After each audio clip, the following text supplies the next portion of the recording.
As far as the question is concerned, that everyone says that their God is the best God. And second is, how can you prove that Islam is the best way of life? As far as the first part of the question is concerned, I've given the talk on concept of God in the major world religions, speaking about God, Allah subhanahu wa ta'ala, mentioned in the Jewish scriptures, in the Christian scriptures, in the Buddhist scriptures, in the Parsi scriptures, in the Sikh scriptures, in the Hindu scriptures. And all of these scriptures, they speak about monotheism, about Tawheed. How I spoke yesterday about Muhammad sallallahu alaihi wasallam. There's also a talk on concept of God in the major world religions. And from this scripture we can prove that all the major scriptures say that we should worship only one Almighty God, who has got no images, who has got no idols. Based again on the same verse of the Quran of Surah Al-Imran chapter 3 verse 64, which says, Ta'alaw ila kalmatin sawa'im bayna bainakum. Come to common terms as us and you. Which is the first term? Allah na'budu illallah. That we worship none but one Almighty God. The second part of the question is, how can we prove that Islam is the right way of life, is the best way of life? If we analyze most of the major religions, they speak good things. Most of the major religions, they tell us not to rob, not to cheat, not to molest a woman. But the difference between Islam and the other religions is that Islam shows you a way how to achieve a state of that goodness. For example, all the religions say that you should not rob. Hinduism says that, Christianity says that, Judaism says that, Islam says the same. But Islam shows you a way how to achieve a state in which people will not rob. Islam has a system of zakat, that is every rich person who has a saving of more than the nisab level, more than 85 grams of gold, he or she should give 2.5% of that excess wealth in charity every lunar year. If every rich human being gives zakat, poverty will be eradicated from this world. There will not be a single human being who will die of hunger. And according to statistics, we come to know that the income of the 3 richest people in the world is equal to the GDP of the 47th poorest country in the world. And there's another statistics that if a few hundred richest people in the world, if they give zakat, 2.5% of the wealth in charity, poverty will be eradicated from this world.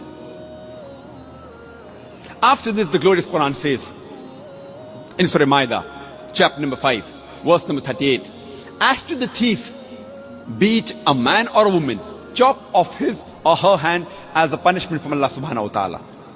Non-Muslims will say, chopping off the hands in this age of science and technology, Islam is a barbaric religion. It's a ruthless way of life. And they think that if you go to Saudi Arabia, where this law is practiced, every second person you come across will have his hands chopped off. I have been to Saudi Arabia several times. I have not seen a single human being whose hands have been chopped off. There may be a few people whose hands have been chopped off, but it is not as common as they think it is.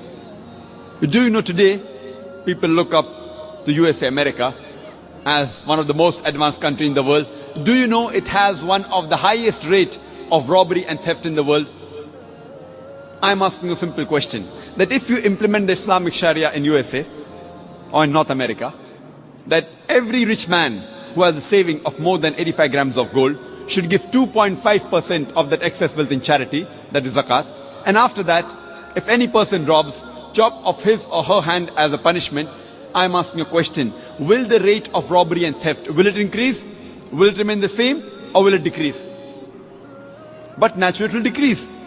It's a practical law. You implement the Sharia and you get results. That's the reason the least rate of robbery and theft in the world in any country, it's in Saudi Arabia. Similarly, most of the major religions say that you should not molest a woman, that you should not rape a woman. Hinduism says that, Christianity says that, Judaism says that, Islam says the same. But Islam shows you a way how to achieve a state in which people, no man will molest or rape any woman. Islam has a system of hijab. Normally people speak about the hijab for the woman, but Allah subhanahu wa ta'ala in the glorious Quran first speaks about the hijab for the man and then for the woman. Allah says in the Quran in Surah Nur, chapter number 24, verse number 30. Say to the believing man that he should lower his gaze and guard his modesty. That whenever any brazen thought comes in your mind, whenever anyone looks at a woman, the man, he should lower his gaze.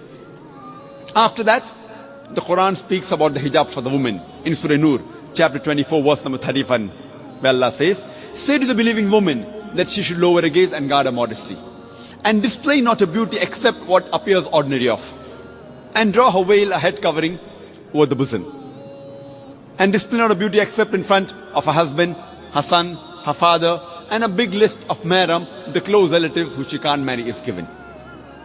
There are basically 6 criteria for hijab given in the Quran and the Sahih Hadith. The first is the extent which differs between the man and the woman. For the man, it's from the navel to the knee. For the woman, the complete body should be covered. The only part that can be seen are the face and the hands up to the wrist. The remaining 5 criteria are the same for the man and the woman. The second is the clothes they wear, it should not be tight so that it reveals the figure. Third, it should not be transparent.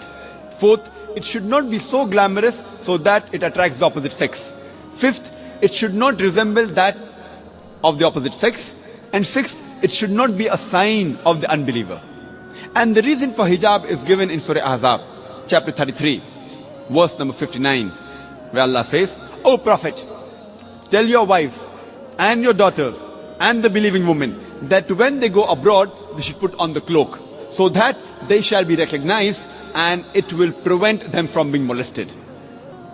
Quran says hijab has been prescribed for the women so that they shall be recognized and it will prevent them from being molested.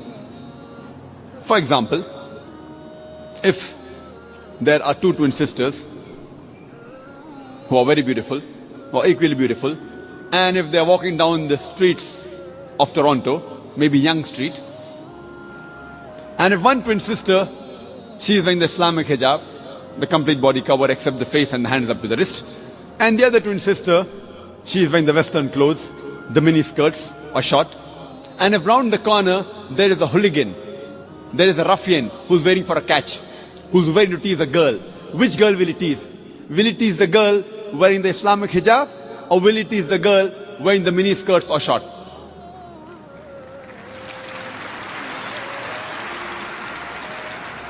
After that, the Islamic Sharia says, if any man rapes any woman, he gets capital punishment, death penalty. People say, death penalty?